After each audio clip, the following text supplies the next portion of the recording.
How's it going, everybody, and welcome to the channel.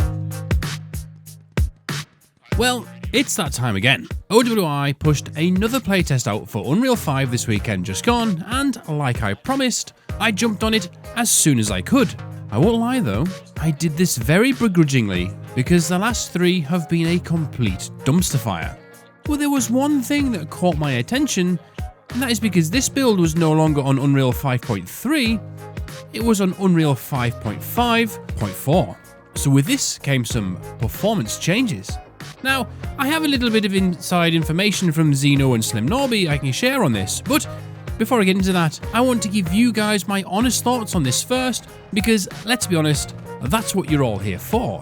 I've been very vocal about how utterly disappointed I've been over these past playtests so far, so you guys know I will not be holding back. Naturally, I cleared my cache like I do every time just to play it safe, and the first map I loaded into was Nava.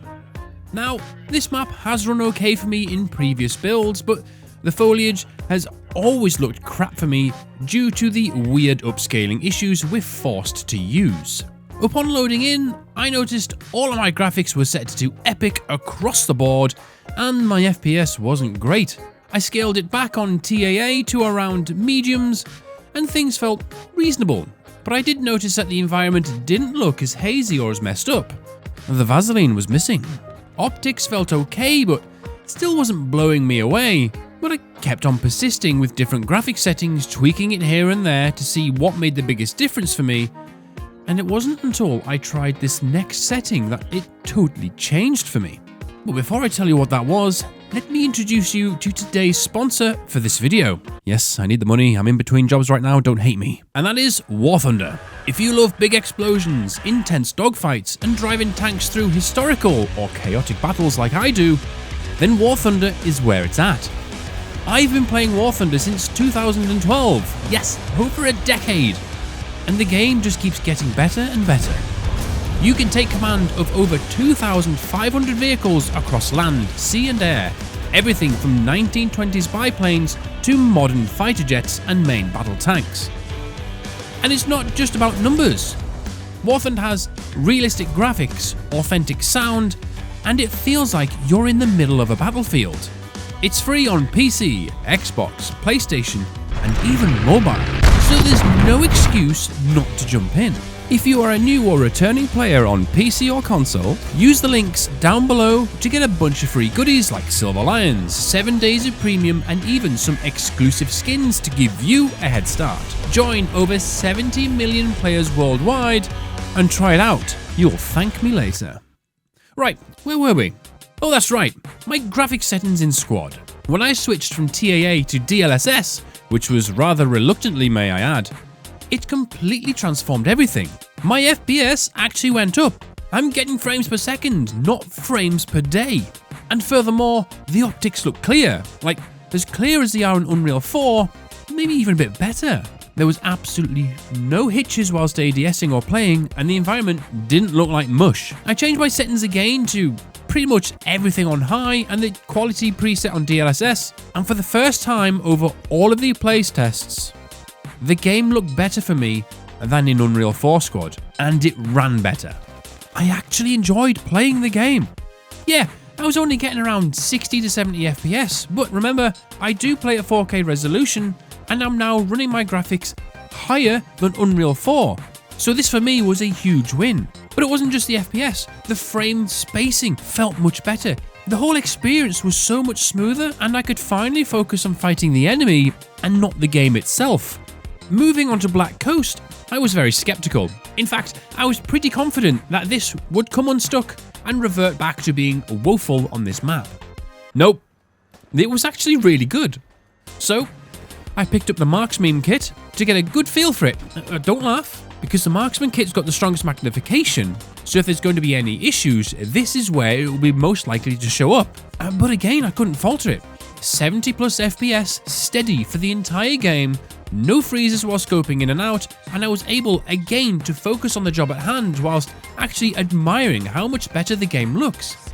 Even artillery being called right on top of us didn't falter my performance. I think Squad's finally cooking. Black Coast, which is a very very detailed map with a huge range of foliage looked fantastic. Again, no ghosting or rubbish going on, or very little from what I could see, just a really smooth experience. Like, maybe I'm compromising a little bit, but this is something I felt like I could live with. The next map in line was Albazra, and at this point, I was ready to play for the long haul now. But this is where the bugs started to show back up. Whilst the map looked fantastic, every time I scoped in, my FPS dropped dramatically, especially if there was some explosions or smoke going on nearby. From what I understand though, this may have been a known issue due to how quickly this build had been put together and how new Albazra is, so I'm not immediately worried right now, but if it's like this for the next playtest, then it could be a persistent problem. Another interesting bug to show up was suppression was turned up to the absolute max, and people who were taking single shots at you, well, it now felt like you were being shot at by a minigun. Again, the devs knew about this one and that will be sorted going forwards. But unfortunately for me though, after the Albazra map was over, the server kind of died off in population, and I never saw the playtest server populate full again, so I didn't really get to run any other factions. But from what I did see and tried out and tested, it just felt like a massive leap forwards. It finally felt like a breakthrough. Now, to give you a bit more of a technical insight, as you know, a bunch of us squad partners have been discussing and expressing our concerns over the previous builds. But Slim Norby really came in clutch with some great information for me to share with you all. The first thing he mentioned at the time was the change to 5.5.4 from 5.3.3. Yeah, numbers. He said that they were generally happy with the performance that modern machines were getting on the current Unreal 5 build, but they weren't happy with the performance on older kit, and that wasn't meeting their goals. He then went on to say that when Epic themselves visited Offworld Studio a few weeks ago, Epic suggested going to 5.5 as it would give them a better means to optimize the game's rendering for lower end PCs.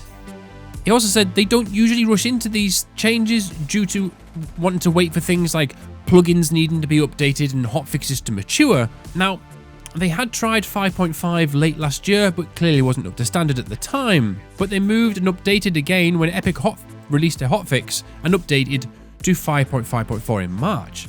This recent engine build is still quite raw, so they're not utilizing some of the new features that comes with it just yet, just to minimize creating new bugs and issues. But the significant performance gain for rendering, especially on older machines, they said was just too good to ignore. Internally, they saw 30 to 50% gains in performance on their 5-year-old machines, but said generally older ones may see further improvements.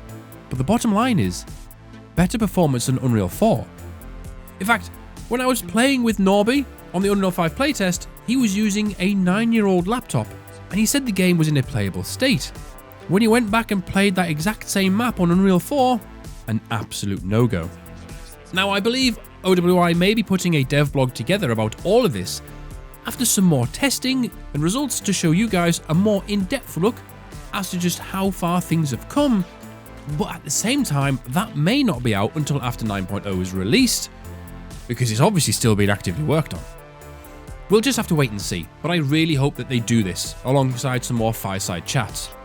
The more information that you guys get, the more informed you are, the better you feel about things. But the two things that have put me more at ease over this whole upgrade is one, they've actually communicated with us in the squad partners pretty much exactly what they're trying to do and achieve. But two, what they have said has now been backed up by a positive result on the playtest on Friday night. So finally, things are looking up. Yeah, it's not perfect, but this build feels like a really, really good, solid platform to build upon. Server side, I think, remains pretty much the same as last time. I didn't see any new complaints though, but because DoD wasn't hosting, I haven't got as much inside information as I did before, but I didn't see any new complaints. It's been nice making a video that's positive for once, rather than yelling about how bad it's been. But anyway, don't forget to click on the links in the description and pin comment down below if you want to play War Thunder on PC, console and mobile, and don't forget, if you are a new or returning player on PC or console, to claim your free bonus pack that contains a bunch of goodies for you. Again, thank you to War Thunder for sponsoring this video, and thank you all for watching. Don't forget to subscribe for more squad guides, gameplay and updates. Take care, much love, and good night.